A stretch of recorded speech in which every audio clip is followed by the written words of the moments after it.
Shalom, selamat pagi keluargaku yang diberkati Tuhan Yesus Kristus. Pagi ini firman Tuhan saya ambil dari kitab Ayub pasal 1 ayat 1 sampai 3. Ada seorang laki-laki di tanah Uz bernama Ayub. Orang itu saleh dan jujur, ia takut akan Allah dan menjauhi kejahatan. Ia mendapatkan 7 anak laki-laki dan 3 anak perempuan. Ia memiliki 7.000 ekor kambing domba, 3.000 ekor unta, 500 pasang lembu, 500 keledai betina, dan budak-budak dalam jumlah yang sangat besar, sehingga orang itu adalah yang terkaya dari semua orang di sebelah timur. Bapak Ibu, firman Tuhan pagi ini saya beri judul Kekayaan dan Kelimpahan. Saudaraku yang dikasihi Tuhan Yesus Kristus, Tuhan menghendaki kita hidup di dalam kekayaan dan kelimpahan. Ada amin saudara? Haleluya.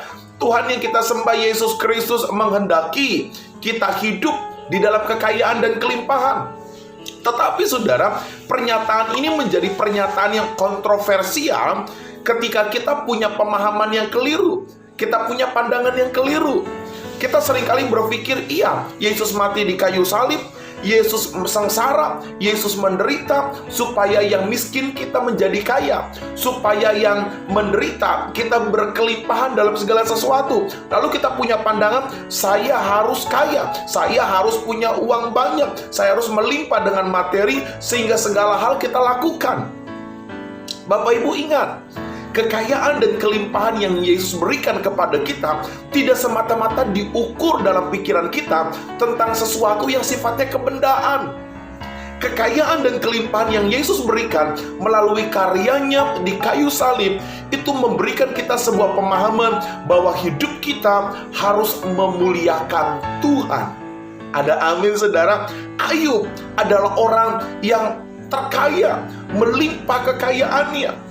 Tapi ayat 1 dan 2 ada harga yang Ayub bayar, ada harga yang Ayub kerjakan, sehingga Allah mempercayakan kekayaan dan kelimpahan. Bapak Ibu keluargaku, pagi ini saya yakin kita semua rindu diberkati Tuhan. Amin. Usahamu, keluargamu, cita-citamu, masa depanmu, rindu kita menerima berkat yang berkelimpahan dari Tuhan. Saya mau bilang saudara-saudara, kelimpahan materi akan muncul pada saat kita memiliki kelimpahan kekayaan dalam pandangan Tuhan. Kekayaan seperti apa? Kekayaan, kelimpahan dalam sukacita, damai sejahtera, keadilan, kebenaran, bahkan kekayaan kelimpahan dalam rancangan-rancangan Tuhan yang indah. Ada amin saudara? Lakukan dulu seperti Ayub lakukan. Di ayat 1 dan 2, Ayub adalah orang saleh, jujur, takut akan Tuhan, menjauhi kejahatan.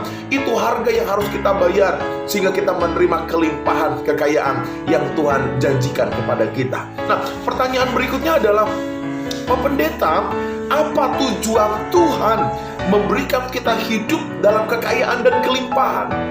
Kalau saudara dipercayakan Tuhan menerima berkat kekayaan kelimpahan, ada maksud Tuhan, ada tujuan Tuhan kepada kita, sehingga kita dipercayakan hal-hal yang luar biasa. Yang pertama saudara, supaya kita menjadi berkat bagi orang lain. Bilang amin. Kalau engkau diberkati, jangan kikir. Kalau engkau diberkati, jangan rakus. Bilang amin.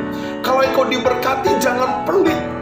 Kalau engkau diberkati Tuhan, mari kita menjadi berkat bagi orang-orang di sekitar kita. Lalu yang kedua, apa tujuan Tuhan memberikan kelimpahan kekayaan kepada kita? Menyadari kita bahwa kasih anugerah Allah adalah nyata. Sadarin saudara dan saya bahwa kasih anugerah Tuhan tidak bohong, tidak main-main, nyata dalam kehidupanmu. Karena itu jangan takut untuk menjadi berkat. Yang ketiga saudara, supaya kita tidak menjadi sombong dan angkuh. Kekayaan yang kita miliki, kelimpahan yang kita miliki, itu datangnya dari Tuhan.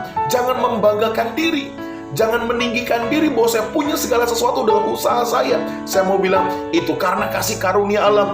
Jangan sombong dan angkuh. Dan yang keempat tujuannya adalah supaya kita hidup takut akan Tuhan. Semakin kita diberkati, semakin kita takut akan Tuhan. Semakin berlimpah kekayaan dan kemewahan, semakin kita hidup di jalan Tuhan. Selamat pagi keluargaku. Dengan iman kita berkata, Tuhan, limpahkan aku dengan kekayaan-Mu, seturut dengan kehendak dan rencana-Mu. Haleluya. Tuhan memberkati kita semua.